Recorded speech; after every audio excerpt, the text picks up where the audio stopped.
नमस्कार दोस्तों, मैं हूं सूरज। एक बार फिर से स्वागत है आपके ही अपने यूट्यूब चैनल हिंदी विद सूरज में। तो दोस्तों, हम आज फिर से हाजिर है परमार वंश के पार्ट 2 को लेकर। जैसा कि दोस्तों परमार वंश में हमने काफ़ी सारे परमार वंश के राजा देख लेते हैं, जिसमें कि हमने कम से कम 45 तक या 46 तक हम लगभग कर चुके हैं। तो अगला प्रश्न क्या रहा है दोस्तों, सबसे पहला प्रश्न पढ़ते हैं, उसके बाद मैं थोड़ा सा फ्लैशबैक में जाऊँगा, ठीक है, उसका भी विवरण आपको दूंगा।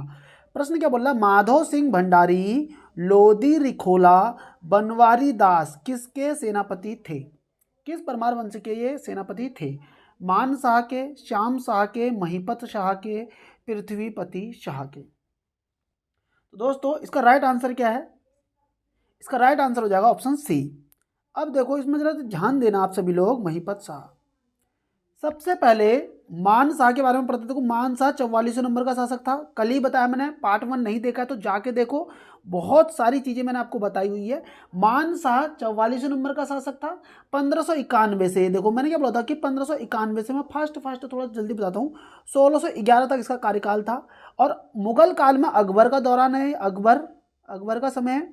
और मान शाह के समय में ही, याद रखना, जो लक्ष्मी चंद था, लक्ष्मी चंद, इनने कितने आक्रमण किए थे यहाँ पे? लक्ष्मी चंद ने 7 बार आक्रमण करे और लक्ष्मी चंद्र 7 बार पराजित हुआ। साथ में क्या होता है, जो मान शाह का सेनापति था, कौन दोस्तों? नंदी। नंदी ने लक्ष्मी चंद्र का जो इलाका था चंपावत, उसी पर कब्जा कर लिया था।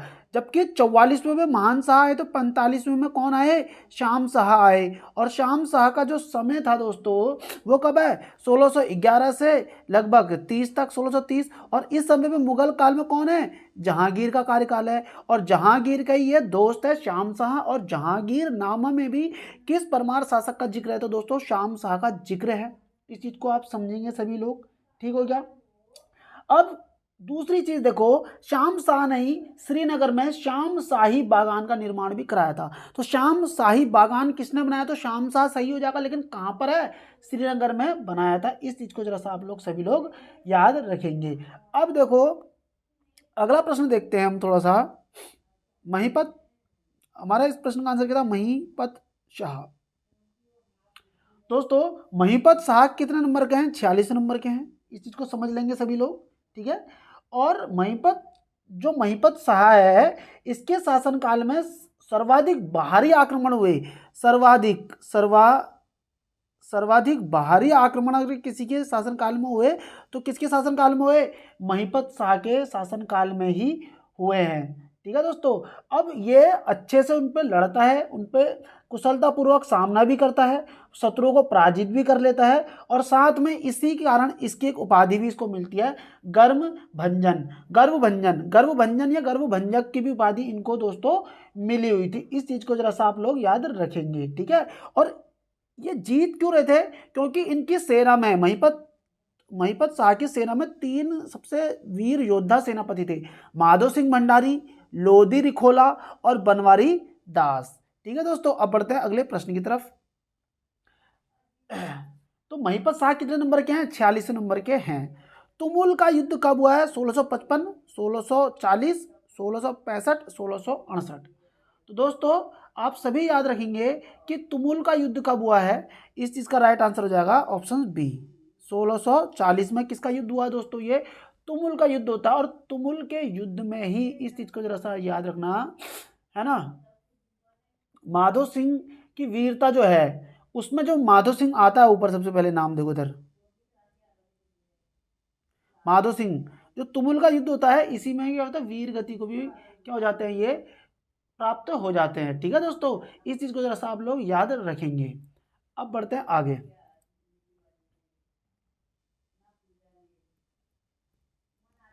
तुमुल का युद्ध भी हो गया। महिपत शाह के संबंध में गलत कथन। 1622 में गद्दी पर बैठे, इन्हें गर्व भंजक कहा जाता है, तिब्बत पर 4 बार आक्रमण किए, महिपत शाह की पत्नी कर्णावती थी, ठीक है दोस्तों। अब इसमें आपको सही उत्तर नहीं बताना है, बल्कि क्या चुनना है? गलत। तो दोस्तों, इसका राइट आंसर क्या हो जाएगा? Option C.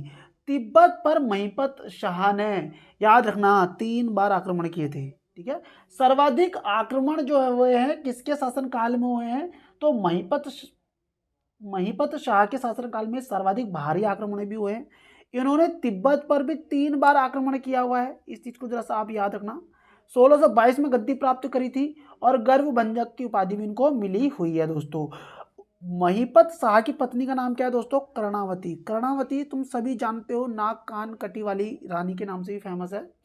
अब होता क्या है, इस चीज को जरा समझ के चलेंगे। अगले प्रश्न की तरफ बढ़ते हैं। पहले, पृथ्वीपति शाह किस क्रम का शासक था? कौन दोस्तों? पृथ्वीपति शाह। तो तुम्हें पता है भाई, महिपत, जो महिपत शाह है उसी का पुत्र कौन है? पृथ्वीपति शाह है। तो इसीलिए अब इसका नंबर क्या हो जाएगा? 48, 47, 46, 49। तो दोस्तों इसका राइट आंसर क्या हो जाएगा? इसका राइट आंसर हो जाएगा 47वें राजा। ठीक है दोस्तों। अब साथ ही साथ जो पृथ्वीपति शाह है ये किसका पुत्र है? महिपत का। इस चीज को जरा याद रखना। और महिपत की पत्नी कौन है? कर्णावती। इस चीज को जरा सा ध्यान में रखना आप। जब महिपत शाह की मृत्यु हो जाती है तो 7 वर्ष की आयु में पृथ्वीपति शाह को ये राजा नियुक्त कर देते हैं। अब गढ़वाल में क्या होता है, सॉरी मुगल में, अब राजा सोचता है कि यार यहाँ तो बच्चे हैं भाई, तो हमें वहाँ पे आक्रमण कर लेना चाहिए। ठीक है, शाहजहां सोचता है भाई हम आक्रमण करते हैं, इसको गढ़वाल में मिला लेते हैं। तो उस समय पे होता क्या है कि जो गढ़वाल में मुगल शाहजहां था उसका सेनापति नवजात खान को भेजा जाता है युद्ध के लिए। लेकिन कर्णावती क्या करती है उनके साथ, तुम्हें पता ही है। ठीक है, कर्णावती इतनी फेमस है, आप सभी को पता होगा। अब क्या होता है, जब आपका शाहजहां अपने सेनापति को भेजता है, किसको? नवजात खान को। नवजात खां को दून पर हमले के लिए भेजता है। तो कर्णावती क्या करती है? याद रखना, इनसे लड़ती है और युद्ध को भी जीत लेती है। साथ में कर्णावती जो युद्ध में जो सैनिक होते हैं उनको नाक काट देती है ना। इसके बाद उनका नाम क्या हो जाता है? नाक कटी रानी से प्रसिद्ध हो जाती है कर्णावती। ठीक है दोस्तों, अब बढ़ते हैं अगले प्रश्न की तरफ। तो पृथ्वीपति शाह किस क्रम का शासक था? तो दोस्तों 47वें नंबर का था। पृथ्वीपति शाह जो है वो 7 वर्ष की आयु में राजा बनता है। अरे इस प्रश्न में तो मैंने ऑप्शन ही नहीं लगाए, कोई दिक्कत नहीं। 7 वर्ष की आयु में इसको राजा बना दिया जाता है। पृथ्वीपति शाह किसका पुत्र है? तो ये महिपत शाह का पुत्र है। साथ में पृथ्वीपति शाह की माता का नाम क्या है? कर्णावती है दोस्तों। अब बढ़ते हैं अगले प्रश्न की तरफ। कर्णावती को पराजित करने के लिए शाहजहां ने किस सेनापति को भेजा था? तो मैं विकल्प लिखना भूल गया हूं, बट मैं आपको बता देता हूं यहाँ पे इसका आंसर दोस्तों क्या होने वाला है, आप सभी समझ चुके होंगे। नवजात खां। आगे बढ़ते हैं।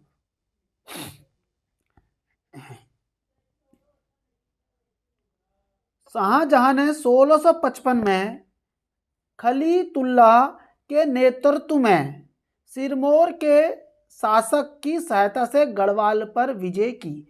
तो मतलब देखो, शाहजहां उस युद्ध में तो हार गया, लेकिन 1655 में देखो फिर वापस आता है वो खलीतुल्ला के नेतृत्व में। अभी किसको लेकर आया दोस्तों? खलीतुल्ला को लेके आया है।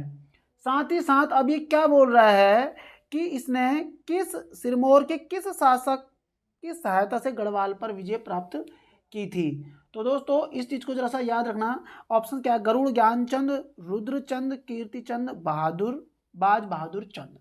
तो दोस्तों इसका राइट आंसर क्या होने वाला है? ऑप्शन डी, बाज बहादुर चंद के सहयोग से खलीतुल्ला के नेतृत्व में शाहजहां ने जो गढ़वाल पर विजय करी है अपने किस सेनापति के सहयोग से? खलीतुल्ला के। और खलीतुल्ला ने किसका सहयोग लिया है? बाज बहादुर चंद का सहयोग लिया था। अब बढ़ते हैं अगले प्रश्न की तरफ। सुलेमान सिखो किस गढ़वाल शासक के यहाँ शरण ली? ठीक है दोस्तों, अब देखो सुलेमान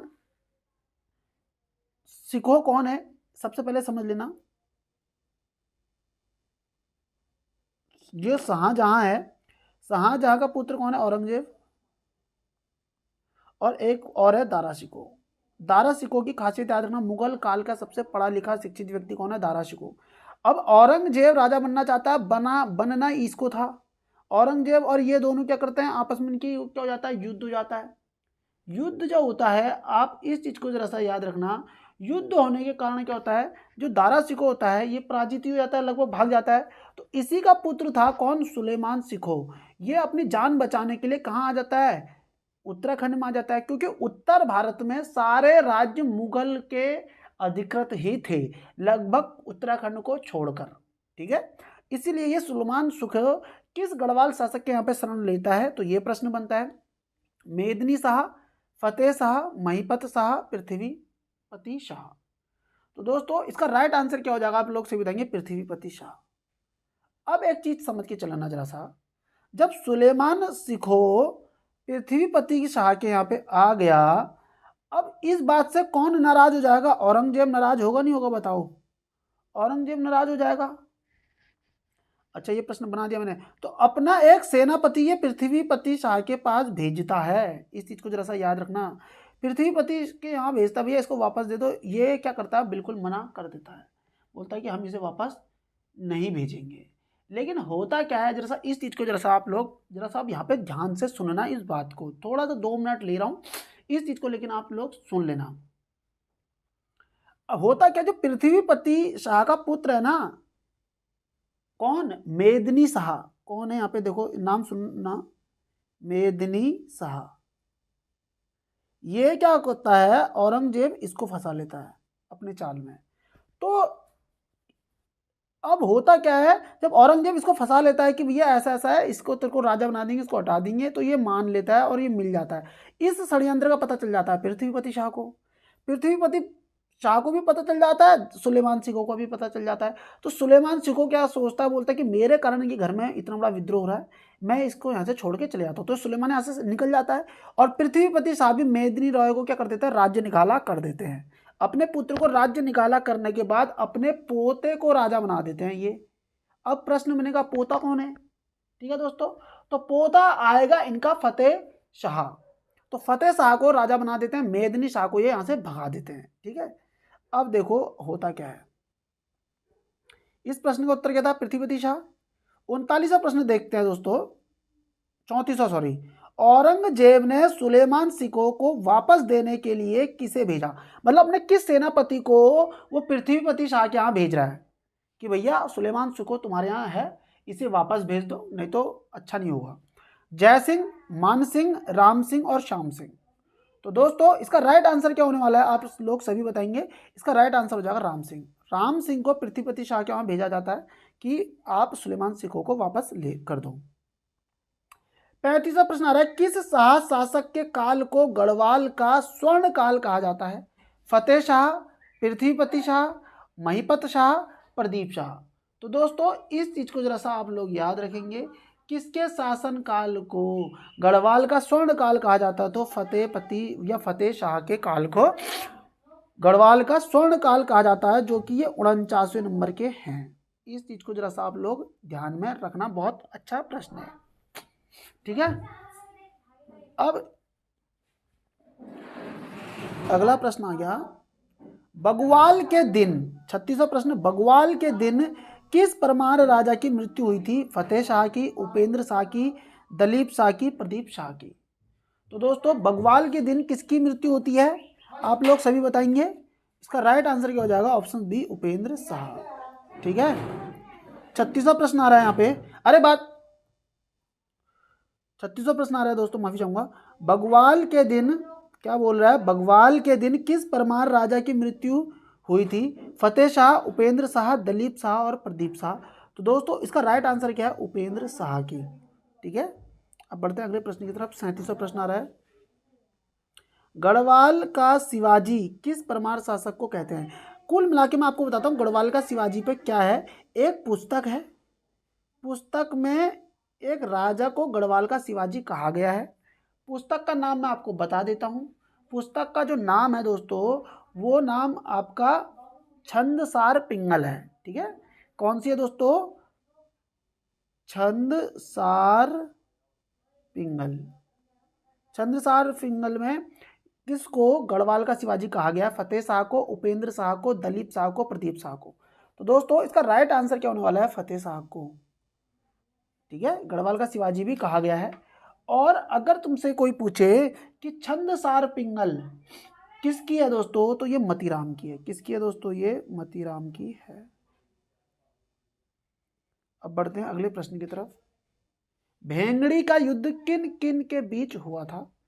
फतेह शाह, भीमचंद, भीमचंद, गुरु गोविंद सिंह, फतेह शाह, औरंगजेब। तो दोस्तों इसका राइट आंसर ऑप्शन सी, गुरु गोविंद सिंह और फतेह शाह के बीच हुआ था। हुआ क्या था? फतेह शाह जो था गुरु गोविंद जी के दोस्त थे, लेकिन फतेह शाह ने अपनी लड़की की शादी भीमचंद के लड़के से कर दी, और गुरु गोविंद जो था इनका दुश्मन था। तो इसीलिए इन दोनों में क्या हो जाती है? दुश्मनी हो जाती। तो इनके बीच में एक युद्ध हो जाता है जिसे बोलते हैं भेंगड़ी का युद्ध। अब भेंगड़ी का युद्ध क्या है? ये और निर्णायक रहा है, मतलब कि इसमें किसी की नहीं जीत हुई है ना किसी की हार हुई है। तो दोस्तों ये युद्ध किसके बीच में हुआ? गुरु गोविंद और फतेह शाह के बीच में हुआ था। अब बढ़ते हैं 39वें प्रश्न की तरफ। किस पंवार शासक के दरबार में 9 रत्न थे? पृथ्वीपति, महीपत शाह, प्रदीप शाह, फतेह शाह। तो दोस्तों इसका राइट आंसर क्या होने वाला है? इसका राइट आंसर हो जाएगा आपका ऑप्शन डी, फतेह शाह के दरबार में 9 जो थे आपके नवरत्न भी थे। ठीक है, 9 रत्न का अगर तुम्हें नाम सुनना है तो मैं आपको नाम बता सकता हूं दोस्तों। इसमें 9 रत्न में जो नाम आता है सबसे पहले सुरेशा नंद बर्धवाल का आता है, खेताराम धसमाना, रुद्री दत्त कमोडी, श्री हरिदत्त नौटियाल, बासवानंद बहुगुणा, छठे नंबर पे शशिधर डंगवाल, 7वें नंबर पे सहदेव चंदोला, 8वें नंबर पर कृतिराम कनठोला, और 9वें नंबर पर हरिदत्त थपलियाल। अब आ रहा है अगला प्रश्न। तो दोस्तों 44वां प्रश्न आ रहा है, कवि और रचना का युग्म आपको करना है। रतन कवि व्रत कौमुदी, मतीराम फतेह शाह यशोवर्मन, रामचंद्र फतेह शाह, जटाशंकर फतेह शाह, कर्ण ग्रंथ। तो आपको इसमें सुमिलित करना है। मैंने पीछे डायग्राम बनाया हुआ है, आप इसमें देखेंगे दोस्तों। तो मैं आपको बता देता हूँ, इसका राइट आंसर ऑप्शन सी होने वाला है। ए का सी है, रतन कवि का है फतेह प्रकाश, और बी का हो जाएगा मतीराम का व्रत कौमुदी, सी का दूसरा है देखो रामचंद्र का है फतेह शाह यशोवर्मन, और डी का दोस्तों 4 हो जाएगा जटाशंकर का फतेह शाह कर्ण ग्रंथ। अगला प्रश्न देखो, 41वां प्रश्न आ रहा है दोस्तों हमारा। 41वें प्रश्न की तरफ बढ़ते हैं। फतेह शाह ने सिख गुरु को गुरुद्वारे के लिए जगह दी। अर्जुन देव, अर्जुन देव 41वां प्रश्न आ रहा है दोस्तों। फतेह शाह ने सिख गुरु को गुरुद्वारे के लिए जगह दी थी, मतलब किस सिख गुरु के लिए हो रहा है क्वेश्चन ये? अर्जुन देव, राम राय, गोविंद और तेग बहादुर, गोविंद सिंह और तेग बहादुर के लिए किसके लिए दी गई है? तो दोस्तों इसका राइट आंसर क्या होने वाला है? आप राम राय को दी थी फतेह शाह ने। इस चीज़ को जरा सा आप लोग याद रखेंगे दोस्तों। और एक चीज़ और अगर आप याद रख सकते हैं इसमें, तो जो ये गुरुद्वारे के लिए जगह दी है, तो गुरुद्वारे की आय प्राप्ति के लिए 3 गांव भी इनको दिए थे, जिसमें कि खरतूड़ा, राजपुर और चामासारी 3 गांव भी दिए गए थे। अगला प्रश्न आ रहा है 42वां प्रश्न। रोहिलों के आक्रमण से कुमाऊं किस चंद वंशीय राजा को प्रदीप शाह ने मदद की थी? तो दोस्तों सबसे पहले तो समझ लेंगे कि जो प्रदीप शाह है ये 51वें शासक हैं। कौन से शाह वंश के हैं? मतलब कि परमार वंश के 51वें शासक हैं। अब ये बोल रहा है कि रोहिलों का जब आक्रमण हुआ ना कुमाऊं पे, तो उस समय पे चंद वंश कौन सा ऐसा राजा था जिसको प्रदीप शाह ने क्या करी? मदद करी। बालो कल्याण चंद, रुद्रचंद, कल्याण चंद और कीर्तिचंद। तो दोस्तों इसका राइट आंसर क्या होने वाला है? इसका राइट आंसर हो जाएगा कल्याण चंद। ठीक है, इस चीज को जरा सा आप लोग समझ के चलना। साथ ही साथ कल्याण चंद की मदद तो की, ये कल्याण चंद फिर भी ये हार गए। दोनों सहयोग से लड़े, प्रदीप शाह, कल्याण चंद दोनों एक तरफ थे और रोहिला एक तरफ थे। युद्ध होता है और ये फिर से हार जाते हैं। तो रोहिलों ने इनके ऊपर चालान लगाया कल्याण चंद के ऊपर। ठीक है, जब चालान लगाते हैं, जो भी उनके ऊपर जो जुर्माना लगता है, तो 3 लाख रुपए मांगे जाते हैं। कितने? 3 लाख। अब कल्याण चंद के पास इतने भी नहीं पैसे, वो पैसे भी कौन भरता है? पूरी तरीके से सहयोग कौन करता है? प्रदीप शाह करता है। उन पैसों पे भी वो पूरी तरीके से सहयोग करता है। अब बढ़ते हैं आगे 43वें प्रश्न की तरफ। किस शाह मतलब किस परमार शासक की मृत्यु मलेरिया से हुई है? प्रदीप शाह, ललित शाह, प्रद्युम्न शाह, जयकृत शाह। तो दोस्तों इसका राइट आंसर क्या हो जाएगा, आप लोग बताइए। इसका राइट आंसर है आपका ललित शाह की। ठीक है दोस्तों, अब ललित शाह कौन है तो मैं आपको बता देता हूं, ये 52वें राजा थे और ये प्रदीप शाह के क्या है, पुत्र हैं या उत्तराधिकारी हैं। जब प्रदीप शाह की मृत्यु होती है तो उसके बाद ये गद्दी में बैठते हैं 1772 में। कौन? ललित शाह। और गद्दी पे बैठने के बाद ही क्या होता है, सिख इन पे 2 बार आक्रमण करते हैं। एक तो बार करते हैं 75 में, सिखों ने इन पे 2 बार आक्रमण करे। सिखों ने किस पर? ललित शाह पर। एक करते हैं 1775 पर, एक करते हैं 1778 में। 2 बार आक्रमण करते हैं इन पे ये। ठीक है, इस चीज को जरा सा आप लोग याद रखना। होता क्या है, ललित शाह की इसमें भी क्या हो जाती है, पराजय हो जाती है। पराजय होने के बाद ऐसा नहीं कि जो ये सिख हैं वो राजा ले लेते हैं, नहीं, चालान जुर्माना लगाते हैं, पैसे लेते हैं और चले जाते हैं। ठीक है, और राजा कौन बन जा रहा है, एक प्रकार से ललित शाह ही रह रहा है। होता क्या है इस चीज में, देखो अब ललित शाह जब राजा बना, गढ़वाल में फिर से ललित शाह बन गया। और इस समय पे कुमाऊं में जो शासक है वो है दीपचंद का। किसका है दोस्तों? दीपचंद का। मतलब यहां गढ़वाल में ललित शाह है और कुमाऊं में कौन है, इस चीज को जरा समझ के चलना, दीपचंद सॉरी। अब दीपचंद जो शासक है, तो होता क्या है कि ग्रह क्लेश के बाद या ग्रह क्लेश से जो मोहन सिंह रौतेला, एक नाम होता है मोहन सिंह रौतेला। मोहन सिंह रौतेला दीप वंश को हटा देता है और खुद राजा बन जाता है। मतलब कि वहां पे ऐसा था कि जो चंद्रवंशी होगा वही राजा बनेगा, और मोहन सिंह रौतेला चंद्रवंशी था नहीं। अब ये राजा बन गया दीप चंद को हटाकर। तो इसका कई लोग विरोध भी करते हैं, जैसे कि हर्षदेव जोशी है और अन्य मंत्री इसका विरोध करते हैं। अब इसका विरोध से इसको तो खैर असर पड़ता नहीं है मोहन सिंह रौतेला को। अब जो बहुत तेज था, कौन? कुमाऊं का चाणक्य हर्षदेव जोशी। हर्षदेव जोशी की इसकी बनती नहीं थी। हर्षदेव जोशी सीधे जाता है किसके पास? ललित शाह के पास। उन्होंने जी कुमाऊं में तो जो राजा बना हुआ है वो राजा बन ही नहीं सकता, वो वैध ही नहीं है, क्योंकि वहां पे तो चंद वंश का राजा होना चाहिए था।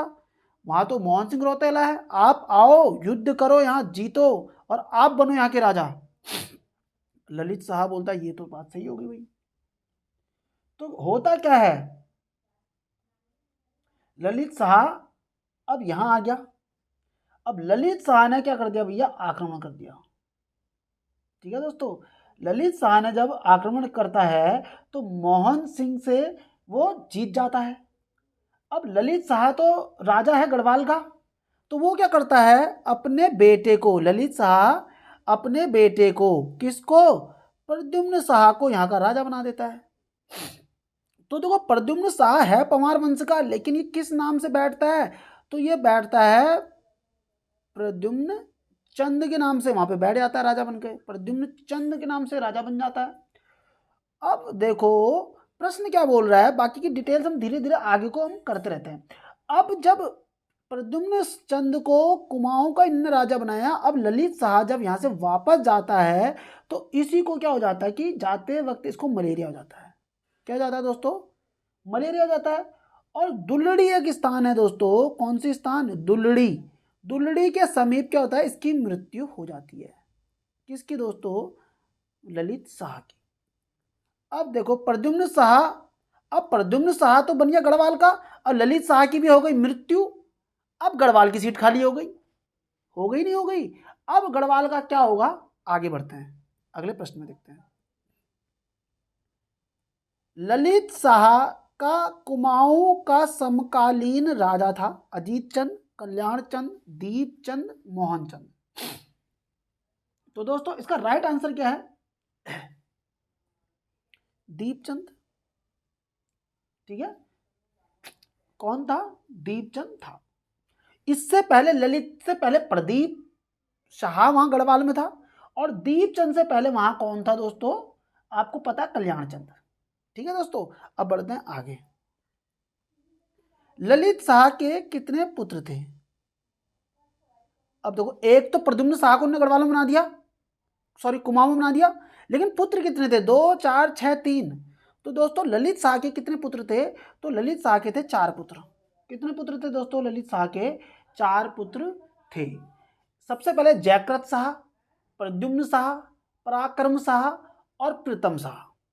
मैं फिर से रिपीट कर रहा हूं, जयकृत शाह था, प्रद्युम्न शाह था और पराक्रम था और प्रीतम था। एक चीज और याद रखना, जो जयकृत है और प्रद्युम्न, ये दोनों सौतेले भाई थे और उन दोनों की बिल्कुल नहीं बनती थी, एक दूसरे से चिढ़ते थे। अब जब ललित शाह की मृत्यु हो गई तो कुमाऊं का कौन बन गया? गढ़वाल का कौन बन गया? जयकृत बन गया। कुमाऊं का कौन बन गया? प्रद्युम्न बन गया। ठीक है। अब होता क्या है, प्रद्युम्न ना इस पे आक्रमण कर देता है, अपने भाई पे। प्रद्युम्न शाह जो है जयकृत शाह पर ही क्या कर देता है? आक्रमण कर देता है। अब धीरे धीरे आक्रमण करने का कारण क्या होता है? जो जयकृत शाह है ना, जयकृत शाह, ये पता किससे मिल जाता है? मोहन सिंह से, मोहन सिंह रौतेला से मिल जाता है। अब मोहन सिंह रौतेला से जब मिलता है तो इसे पता लगता है भाई मेरा भाई मेरे लिए षड्यंत्र, सीधे इसी पे आक्रमण करके काफी सारा धन यहाँ पे लूट लेता है ये। ठीक है। अब देखो होता क्या है, मोहन सिंह इस पे ही आक्रमण कर देता है। किस पे? अब प्रद्युम्न ने करा जयकृत पे, मोहन ने फिर से किस पे कर दिया? प्रद्युम्न पे। यहां इसकी क्या हो गई? पराजय हो गई। अब ये लौट के कहां चले गया? कुमाऊं, और प्रद्युम्न अब बन गया कुमाऊं का राजा, और मोहन सिंह रौतेला फिर से बन गया प्रद्युम्न बन गया गढ़वाल का राजा, और मोहन सिंह रौतेला फिर से बन गया कुमाऊं का। दूसरी बार बन गया देखो मोहन सिंह रौतेला। ठीक है। इस चीज को, ये चीजें समझ में आ रही है सभी के? समझ में आनी चाहिए। हाँ, तो प्रद्युम्न जो शाह है वो कुमाऊं और गढ़वाल दोनों में राजा रहा हुआ है। अब होता क्या है, जब ये गढ़वाल का जाता है ना, तो ये फिर वापस लौट के भैया मोहन सिंह रौतेले पे फिर आक्रमण कर देता है और मोहन सिंह रौतेले को हरा देता है। ठीक है, मोहन सिंह रौतेले को हरा देता है और यहाँ पे अपना प्रधानमंत्री नियुक्त किसको कर देता है? एक प्रकार से किसको नियुक्त कर देता है? आपका हर्षदेव जोशी को। ठीक है, इस चीज को जरा सा आप लोग याद रखेंगे। अब बढ़ते हैं आगे। 54वां शासक बता दो, 54वां शासक कौन था? सुदर्शन शाह, प्रद्युम्न शाह, भवानी शाह, कीर्ति शाह। 46वां प्रश्न आ रहा है, 54वां शासक कौन था? तो उसका राइट आंसर है दोस्तों प्रद्युम्न शाह। कुमाऊं व गढ़वाल दोनों का राजा बना सुदर्शन शाह, कीर्ति शाह, बाज बहादुर चंद, प्रद्युम्न शाह। तो दोस्तों इसका राइट आंसर क्या होने वाला है? प्रद्युम्न शाह। हर्षदेव जोशी ने प्रद्युम्न शाह के प्रतिनिधि के रूप में कुमाऊं पर शासन किया। हर्षदेव जोशी, देखो यह हर्षदेव जोशी ने प्रद्युम्न शाह के प्रतिनिधि के रूप में कुमाऊं पर शासन किया। क्यों किया? जब जयकृत शाह मरता है तो प्रद्युम्न शाह वापस चले जाता था गढ़वाल पर, और वहां पे कुमाऊं की सीट खाली होती तो हर्षदेव जोशी को रख के चले जाता है वो, और इसी का फायदा मोहन सिंह उठा लेता है और इनसे लड़ाई भी करता है वो। तो कुमाऊं पर शासन कब किया? 1780, 1790, 1788, 1785। तो दोस्तों इसका राइट आंसर है 1785। अब देखो इधर,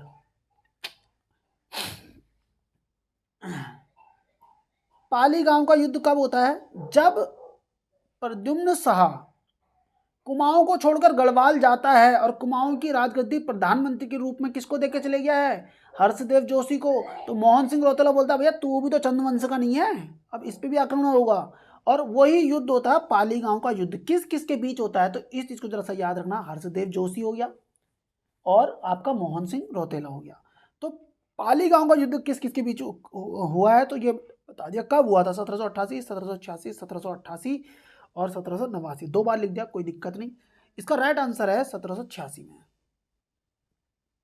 हर्षदेव जोशी हार जाता है यहाँ पे, इस चीज को जरा सा याद रखना।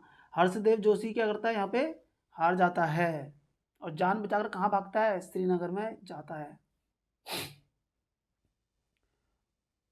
अगला आ रहा है 50वां। गोरखाओं ने 1790 में किस चंद वंशीय राजा को पराजित किया? शिवचंद, भारती चंद, महेंद्र चंद और राजा देवी चंद। तो राइट आंसर क्या हो जाएगा दोस्तों उसका? शिवचंद को। ठीक है दोस्तों, किसको हराया था उन्होंने? शिवचंद को हराया था 1790 में। शिवचंद को शिवचंद को क्यों हराएगा भाई? मैंने गलत लिख दिया इसमें आंसर की, मैंने आंसर की गलत बताई है। ठीक है दोस्तों, इसमें गोरखा जो है वो 1790 में किस चंद वंशीय शासक को हराते हैं? तो वो महेंद्र चंद को पराजित करते हैं। किसको पराजित करते हैं दोस्तों? महेंद्र चंद को पराजित करते हैं। इस चीज को जरा सा आप याद रखना। एमबीटी कुमाऊं का चंद्रवंश में एमबीटी देवी चंद को बोलते हैं। इस चीज को जरा सा याद रखना। 1791 में गोरखाओं पर गढ़वाल के राजा ने कितना जुर्माना लगाया? अब जब ये 1700 इधर देखो 1790 में ने कुमाऊं को हराया ना, अभी 1791 में क्या करते हैं? गोरखा गढ़वाल पे भी आक्रमण कर देते हैं। और गढ़वाल पर राजा कौन है? प्रद्युम्न शाह है। और प्रद्युम्न शाह इनको हरा देता है और इन पे चालान भी लगा देता है। कितने का? 25,000 का, 35,000 का, 45,000 का और 55,000 का। तो दोस्तों 25,000 का चालान लगाता है और दूसरी एक संधि कराता है कि आप कभी भी गढ़वाल में आक्रमण नहीं करोगे। लेकिन 1804 में फिर वापस कर देते हैं। 4 मई 1804 खुड़बुड़ा का मैदान, प्रद्युम्न शाह रक्षा करते करते शहीद हो जाते हैं। आपने वो पढ़ा ही होगा। अब बढ़ते हैं अगले कारण। अब उसका कारण क्या था? 14 मई 1804 को खुड़बुड़ा के मैदान में वो गोरखा वापस क्यों आए हैं? उसका सबसे बड़ा रीजन ये है। देखो गढ़वाल में भयंकर भूकंप कब आया था? 1800 में, 1803 में, 1804 में, 1806 में। तो दोस्तों इसका राइट आंसर है 1803 में। जब गढ़वाल में भयंकर भूकंप आता है तो वहाँ की आर्थिक स्थिति, सामाजिक स्थिति, सारी राजनीतिक स्थिति तहस नहस हो जाती है। तो इसी का फायदा उठाकर 4 मई को, कब दोस्तों? 4 मई 1804 को गोरखा क्या कर देते हैं? गढ़वाल पर आक्रमण कर देते हैं। वहीं पे प्रद्युम्न शाह का क्या हो जाती है? मृत्यु हो जाती है। तो बाकी का नेक्स्ट पार्ट में देखेंगे दोस्तों। उम्मीद करता हूँ आज के प्रश्न आपको अच्छे लगे। अगर आज के प्रश्न अगर आपको अच्छे लगे तो प्लीज़ वीडियो को लाइक करेंगे, चैनल को सब्सक्राइब करेंगे। मिलते हैं आपसे नेक्स्ट वीडियो में। अगर मन हो तो लाइक कर देना, अगर नहीं भी हो कोई दिक्कत नहीं। मिलते हैं आपसे नेक्स्ट वीडियो में।